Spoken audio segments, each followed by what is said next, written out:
या देवी सर्वभूतेषु माँ सिद्धिदात्री रूपेण संस्थिता नमस्तस्यै नमस्तस्यै नमस्तस्यै नमो नमः। राधे राधे दोस्तों, स्वागत है आप सभी का आपके अपने चैनल सनातन धर्म पर। दोस्तों, माँ सिद्धिदात्री जैसा कि नाम से ही स्पष्ट है, सभी सिद्धियों सभी सुखों को देने वाली, सभी कामनाओं को पूर्ण करने वाली होती हैं माँ सिद्धिदात्री। माँ सिद्धिदात्री के पूजन से समस्त प्रकार की कामनाएं इच्छाएं पूर्ण होती हैं। नवमी तिथि को लेकर इस बार संशय बना हुआ है कि नवमी तिथि कब मनाई जाएगी, कन्या पूजन कब किया जाएगा। तो आज की वीडियो में मैं आपसे शेयर करने वाली हूं कि नवमी तिथि कब है, कन्या पूजन करने का शुभ मुहूर्त क्या रहेगा, नवमी तिथि पर माँ सिद्धिदात्री के पूजन का शुभ मुहूर्त क्या है।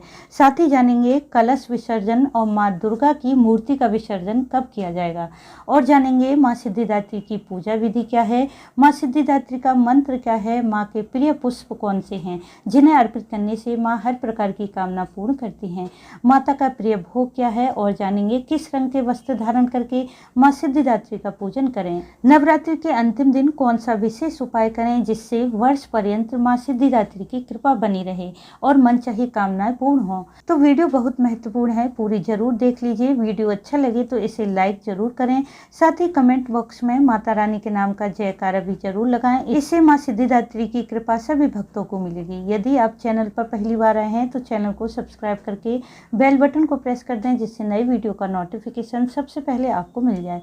दोस्तों, पंचांग के अनुसार इस साल 2024 में शारदीय नवरात्रि की नवमी तिथि शुरू है 11 अक्टूबर की दोपहर 12:06 पर और समाप्त है 12 अक्टूबर की सुबह 10:57 पर। उदय तिथि के अनुसार 12 अक्टूबर दिन शनिवार को नवमी तिथि है। इसी दिन माँ सिद्धिदात्री का पूजन किया जाएगा।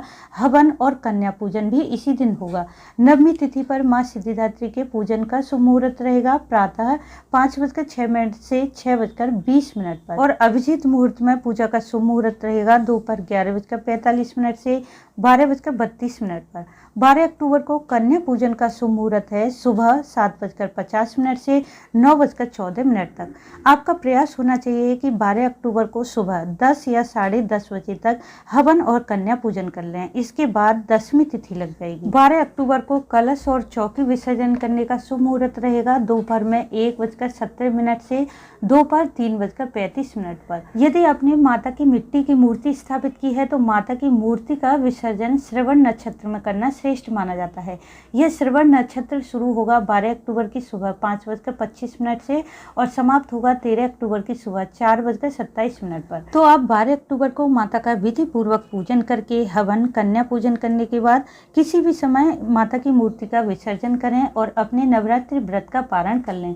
माँ सिद्धिदात्री का नवमी तिथि में पूजन करने से, माता का ध्यान करने से भक्तों को सभी प्रकार की अलौकिक सिद्धियां, अणिमा, महिमा, गरिमा, लघिमा, प्राप्ति, ईश्वरत्व, प्राकम्य, वशिष्ठ 8 सिद्धियां प्राप्त होती हैं। माता की उपासना से शारीरिक मानसिक कष्टों से मुक्ति मिलती है। वास्तु दोष और ग्रह दोष भी समाप्त हो जाते हैं। देवी पुराण के अनुसार भगवान शिव ने माँ सिद्धिदात्री की कृपा से ही सिद्धियों को प्राप्त किया था, इसलिए भगवान शिव अर्धनारीश्वर कहलाए। माँ सिद्धिदात्री का स्वरूप कैसा है जिसका पूजन के समय ध्यान किया जाता है? माँ सिद्धिदात्री कमल के पुष्प पर विराजमान है। इनके हाथों में शंख, गदा, पद्म और चक्र है। माता की कृपा से न केवल मनुष्य अपितु नाग, किन्नर, यक्ष, गंधर्व सभी देवी देवता भी सिद्धियां प्राप्त करते हैं। महानवमी के दिन भक्तों को सुबह उठकर स्नान आदि करके साफ स्वच्छ वस्त्र धारण करने चाहिए। इस दिन माता के प्रिय रंग बैगनी, जामुनी या फिर लाल रंग के वस्त्र धारण करके माँ का पूजन करें। रोजाना की तरह अपने पूजा स्थल में आकर आपने जो चौकी स्थापित कर रखी है उस पर विराजित सभी देवी देवताओं का पूजन करें। भगवान गणेश, कलश देवता, नवग्रह, षोडश मातृका सभी का विधि विधान से पूजन करके शुद्ध दीप प्रज्वलित करें।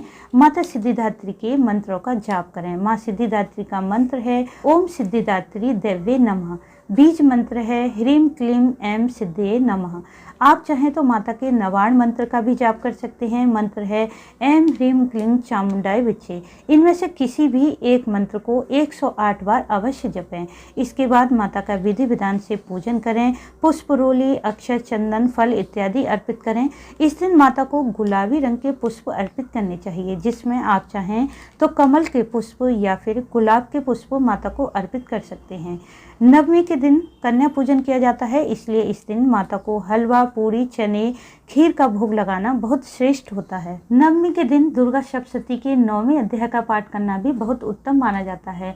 माँ सिद्धिदात्री की पूजा विधि विधान से करके मंत्रों का जाप करें, हवन करें। आप चाहे तो इस दिन किसी ब्राह्मण से भी हवन करवा सकते हैं और चाहें तो स्वयं भी कर सकते हैं।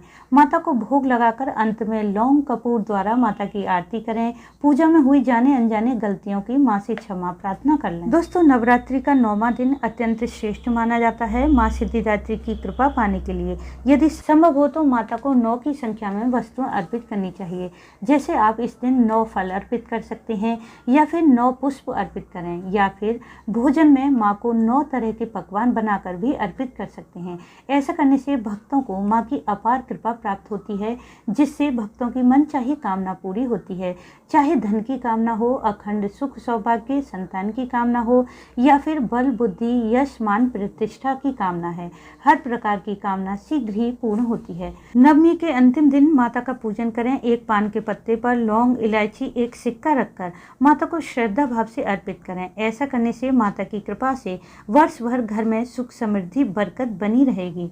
दोस्तों, नवरात्रि के दिनों में हमने जो भी पूजा पाठ मंत्र जाप किया है, यदि उसमें कोई भूल चूक भी हो जाती है तो नवरात्रि के 9वें दिन माँ सिद्धिदात्री का विधि विधान से पूजन करें और माँ के सामने 9 दीपक प्रज्वलित करें।